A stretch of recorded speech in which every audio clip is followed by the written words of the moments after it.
10 Stoic lessons that will change your life forever. What if everything you were taught about strength, freedom, and happiness was wrong? What if the secret to a calmer mind, a stronger character, and a better life had already been discovered over 2,000 years ago? By three men who faced war, slavery, exile, and death, and came out the other side not broken, but transformed.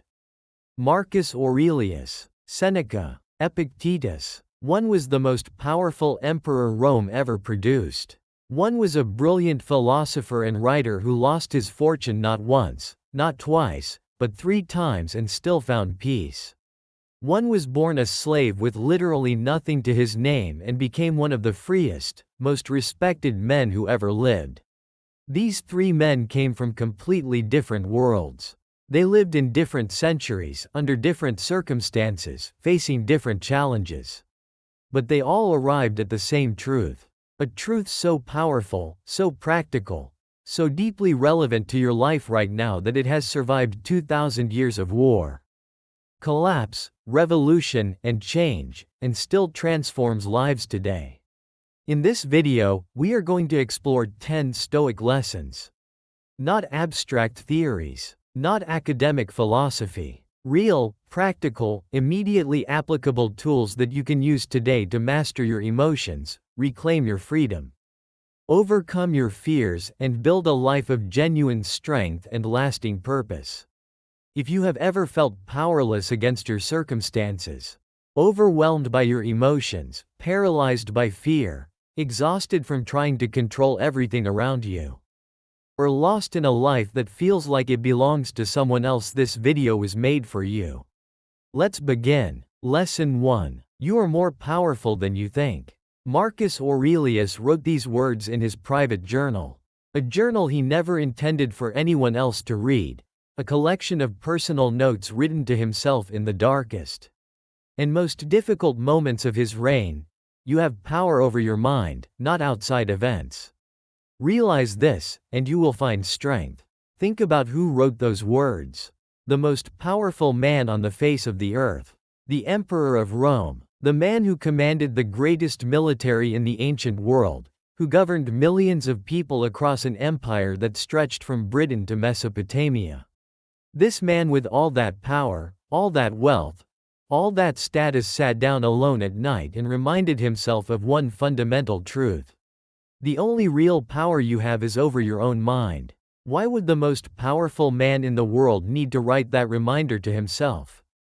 Because he understood something that most people spend their entire lives missing. External power, the power over armies, over resources, over other people, is always temporary, always fragile, always subject to forces beyond your control. But internal power, the power over your own thoughts, your own responses, your own character, that is yours forever. No one can take it from you. No defeat, no loss, no catastrophe can strip you of it. Here is what most people fundamentally misunderstand about power. They believe that power means controlling what happens to them, getting the outcome they want, making people behave the way they prefer, avoiding the experiences they fear. But that kind of power is an illusion, because the world will never fully comply with your wishes. People will disappoint you, circumstances will change, plans will collapse, things you never expected will arrive, and things you counted on will disappear. The Stoics discovered a different kind of power entirely. Inner power. The power to choose how you think about what happens to you. The power to decide how you respond when life doesn't go according to plan. The power to remain grounded, clear, and purposeful regardless of what the external world throws at you. Think about the most genuinely resilient people you have ever known. The ones who seem unshakable. The ones who face difficulty after difficulty and somehow come through each time not defeated, but deepened. Are they resilient because nothing bad ever happens to them? No. They face the same storms everyone else faces, sometimes worse. They are resilient because they have developed the inner capacity to respond to those storms from a place of strength. Rather than fear, from intention rather than reaction, from character rather than circumstance. The Stoics had a concept for this inner power. They called it the inner citadel. Imagine your mind as a fortress. A fortress built on high ground, with thick walls, deep foundations, and a gate that opens only from the inside. Inside that fortress lives everything that truly belongs to you: your values, your judgment, your capacity for reason, your ability to choose your response to the world. No army can breach those walls. No failure can demolish those foundations. No person's opinion, no external catastrophe, no run of bad luck can destroy what lives inside unless you open the gate yourself.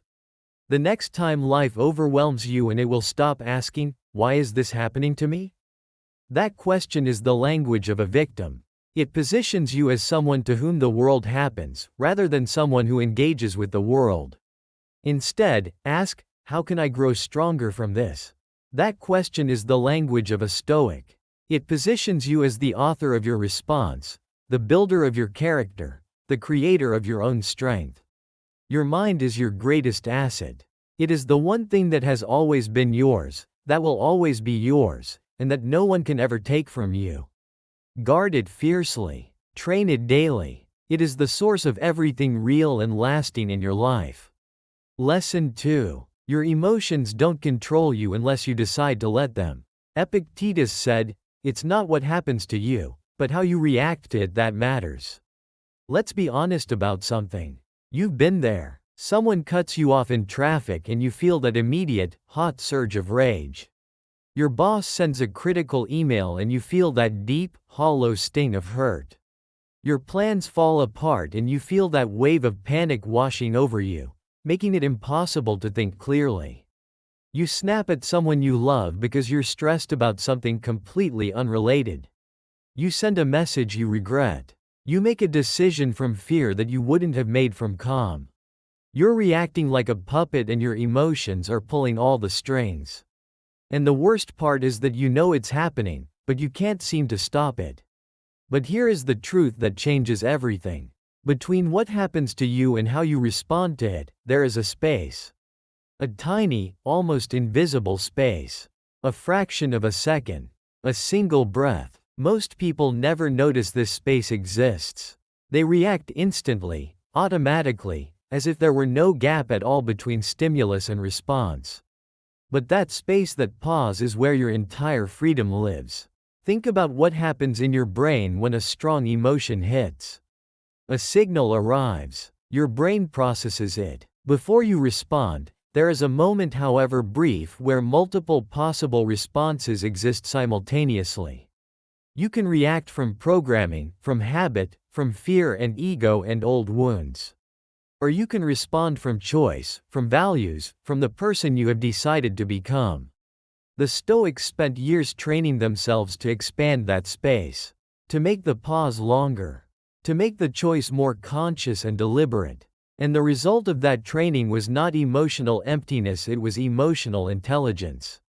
The ability to feel emotions fully, acknowledge them honestly, and then choose what to do with them based on wisdom rather than impulse. Someone insults you. You feel the sting. You pause. You breathe. You choose your response not because you're pretending the insult didn't hurt, but because you've decided that your response will be determined by your values, not by their behavior. Bad news arrives. You feel the fear. You pause. You breathe. You assess the situation clearly, not because you're denying that the news is bad, but because you know that panic makes every bad situation worse. Something goes completely wrong. You feel the frustration. You pause. You breathe. You ask yourself what the most useful response would be, not the most satisfying response. Not the most emotionally cathartic response, but the most genuinely useful one. Here is a practical technique the Stoics would recognize immediately. The next time you feel a strong emotion rising, anger, fear, hurt, panic, jealousy, resentment, do 3 specific things. First, stop talking immediately. Words spoken in the grip of strong emotion almost always make situations worse. Second, count slowly to 10. Not as a gimmick, but as a genuine pause that creates distance between the stimulus and your response. Third, ask yourself one question: Is this reaction actually useful? Does it serve the person I am working to become? In most cases, the answer to that question will reorient you completely. You are not your emotions. You are the one who observes them, questions them, and chooses what to do with them. Master that pause, and you will master your life. Lesson 3. Life is testing you right now. And that is not a punishment, it is the greatest gift it can give you. Seneca wrote, "Difficulties strengthen the mind, as labor does the body." We live in a culture that is profoundly, almost pathologically, obsessed with comfort. We want the path of least resistance, the fastest possible result, the minimum amount of friction and struggle. We treat difficulty as an error, as evidence that something has gone wrong. That we are doing something incorrectly, that the universe is somehow failing to cooperate with our plans.